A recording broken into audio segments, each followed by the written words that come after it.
सभी दर्शकों को डॉक्टर राजेंद्र माथुर का नमस्कार। आप सभी का इस चर्चा में स्वागत है। और आज की चर्चा का विषय है know your kidneys the master chemist. आपके किडनी क्या कार्य करते हैं, उनकी बीमारी के क्या कारण हैं और कैसे पता लगाएं कि हमें किडनी की बीमारी है। तो आपके जो दो किडनी हैं वो बीन शेप्ड के हैं और साइज़ उनका एक फिस्ट आपकी मुट्ठी के बराबर है, जो कि आपकी रीढ़ की हड्डी के दोनों ओर रहते हैं। वो शरीर के बीचों बीच में स्थित होते हैं और रिब केज के नीचे रहते हैं। ये दोनों किडनी मिलके करीब 200 लीटर ब्लड हर रोज़ छानते हैं और यूरिन बनता है 1.5 to 2 लीटर। और ये जो यूरिन है वो दोनों ट्यूब्स के जरिए यूरिनरी ब्लैडर में आता है, जहाँ पर वो स्टोर होता है और आप उसे यूरिन के जरिए बाहर निकाल देते हैं। तो ये दोनों किडनी शरीर में से दूषित पदार्थों को निकालते हैं, वेस्ट प्रोडक्ट्स को निकालते हैं और एक्स्ट्रा वाटर को निकालते हैं। तो ये दूषित पदार्थ कहाँ से आते हैं? जो हमारे भोजन में कार्बोहाइड्रेट, प्रोटीन और वसा फैट होता है, ये हमें एनर्जी देते हैं और बॉडी की वियर एंड टीयर में इनका प्रयोग होता है। ये हमारे फ्यूल का काम करते हैं। तो जो कार्बोहाइड्रेट और फैट के मेटाबॉलिज्म से जो ब्रेक डाउन होकर कार्बन डाइऑक्साइड और वाटर निकलता है, तो ये कार्बन डाइऑक्साइड लंग्स से बाहर निकल जाती है। लेकिन जो प्रोटीन के जो वेस्ट प्रोडक्ट्स होते हैं मेटाबॉलिज्म के, वो यूरिया और क्रेटिनिन, यूरिक एसिड, ये किडनी बाहर निकालते हैं। तो mainly waste products of the metabolism of proteins ये किडनी का कार्य है। और इसके अलावा एक्स्ट्रा वाटर और आपके एसिड बेस का बैलेंस करते हैं, इलेक्ट्रोलाइट्स और मिनरल का बैलेंस करते हैं, कैल्शियम, फास्फोरस, सोडियम, पोटेशियम। तो ये आपके इंटरनल एनवायरनमेंट का मेंटेनेंस करते हैं। तो ये बहुत आवश्यक है कि इंटरनल एनवायरनमेंट एक सा रखते हैं। तो ये कैसे काम करते हैं? हर किडनी में फिल्टरिंग यूनिट्स होती हैं जिन्हें नेफ्रॉन कहते हैं। तो ये चाय की चलनी की तरह होते हैं। तो ब्लड का फिल्ट्रेशन होता है और जो फिल्टर्ड जो प्रोडक्ट हैं वो करीब 180 लीटर का फिल्टर ट्यूब्यूल्स में आ जाता है। जो चलनी है वो तो है ग्लोमेरुलस, ये टाइनी कैपिलरीज का गुच्छा है। यहाँ से ब्लड छन के और जो उसका फिल्ट्रेट है वो करीब 180 लीटर या 200 लीटर एवरी डे आ जाता है, जबकि यूरिन तो बनता है 1.5 to 2 लीटर। तो ये rest of the filtrate is reabsorbed. तो ये काम ट्यूब्यूल्स करती हैं। ट्यूब्यूल्स जो हैं वो जो आपका आवश्यक पदार्थ हैं, ग्लूकोज, अमीनो एसिड्स और मिनरल्स, जो भी शरीर को आवश्यक लगते हैं, और वाटर, वो उसका रीअब्जॉर्प्शन कर लेते हैं।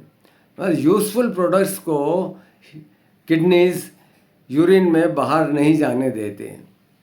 तो इतना कार्य लगातार हमारे दोनों किडनी करते हैं। तो क्या कारण है कि हमारे किडनी फेल हो जाते हैं? तो इस विषय में हम सोचेंगे। और इसके अलावा किडनी फिल्ट्रेशन के अलावा और ये काम करते हैं कि आपका एंडोक्राइन ग्लैंड का भी काम करते हैं। जो हार्मोन्स बनाते हैं, एरिथ्रोपोइटिन हार्मोन बनता है जो कि रेड ब्लड सेल के बनने में मदद करता है। इससे आपका हीमोग्लोबिन मेंटेन रहता है। ये रेनिन हार्मोन का सिक्रीशन करते हैं जो आपके ब्लड प्रेशर को मेंटेनेंस में सहायक होता है। और इसी तरह से जो हार्मोन होता है किडनी में, वो calcitriol, active form of vitamin D बनने में मदद करता है, जिसकी वजह से कैल्शियम फास्फोरस का बैलेंस रहता है, आपकी बोन्स को मजबूती देता है। और कुछ लोगों के एक ही किडनी होती जन्म से, तो एक किडनी से भी काम चल सकता है। तो जन्म से एक किडनी होती है, किसी वजह से सोनोग्राफी कराया तो पता लगा तो एक किडनी है और किडनी की रिपोर्ट नॉर्मल आ रही है, इनको कोई तकलीफ नहीं है। इसका मतलब ये है कि जो एक हेल्दी पर्सन है, जिसकी किडनी रिपोर्ट ठीक आ रही है, जिसकी फिल्ट्रेशन पावर ठीक है, वो अपना एक किडनी ज़रूरतमंद को डोनेट अपने फैमिली मेम्बर को कर सकता है। तो ग्लोमेरुलर फिल्ट्रेशन रेट 120 ml पर मिनट होती है। 1 मिनट में 120 ml ब्लड का फिल्ट्रेशन हो जाता है। और जब यह किडनी की फिल्ट्रेशन पावर धीरे धीरे कम होके 10 से 15% रह जाती है, तब डायलिसिस और किडनी ट्रांसप्लांट की ज़रूरत पड़ती है। तो ऐसा क्यों होता है? Why do kidneys fail? तो एक तो होता है acute kidney injury. Acute kidney failure और एक्यूट किडनी इंजरी यह कहलाता है कि किसी को सीवियर डायरिया वॉमिटिंग हो गया और उसके ब्लड लॉस हो गया या इन्फेक्शन हो गया और शरीर में खून और पानी की कमी हो गई, उसके ब्लड का वॉल्यूम एकदम कम हो गया, तो किडनी में ब्लड जाना कम हो जाता है। तो ये एक्यूट किडनी इंजरी है। यदि आपने सोडियम और वाटर को रिप्लेस कर दिया, शुगर सॉल्ट सॉल्यूशन या इंट्रावेनस ड्रिप लगा के ब्लड वॉल्यूम को कंट्रोल कर दिया, ब्लीडिंग को कंट्रोल कर दिया, इन्फेक्शन को कंट्रोल कर दिया, तो ये एक्यूट किडनी इंजरी अधिकतर केसेस में कम्प्लीटली रिकवर हो सकती है। और दूसरा है जो कॉमन कारण है, जो क्रॉनिक किडनी डिजीज CKD, ये स्लोली प्रोग्रेसिव और इरिवर्सिबल होता है। धीरे धीरे दोनों किडनी डैमेज हो जाते हैं। और आपने मेरे दूसरे वीडियो में देखा होगा कि किडनी फेलियर के क्या मुख्य कारण हैं। डायबिटीज़, हाई ब्लड प्रेशर, मोटापा, ओबेसिटी, किडनी स्टोन्स, कुछ जन्मजात बीमारियां होती हैं जैसे पॉलीसिस्टिक किडनी, कुछ ऑटो इम्यून डिजीजेज होती हैं जैसे सिस्टेमिक लूपस एरिथेमेटोसिस, इन्फेक्शन हो सकता है, लंबे समय तक दवाइयों का प्रयोग, तेज दर्दनाशक दवाइयों का प्रयोग, हैवी मेटल्स इंडिजिनस दवाइयों में हो सकता है, पॉइजन जैसे जहरीली शराब, मिथेनॉल होता है। इन सब की वजह से क्रॉनिक किडनी डिजीज़ हो सकता है जो कि स्लोली प्रोग्रेसिव है, इसलिए इसका शुरू में पता लगाना ज़रूरी है।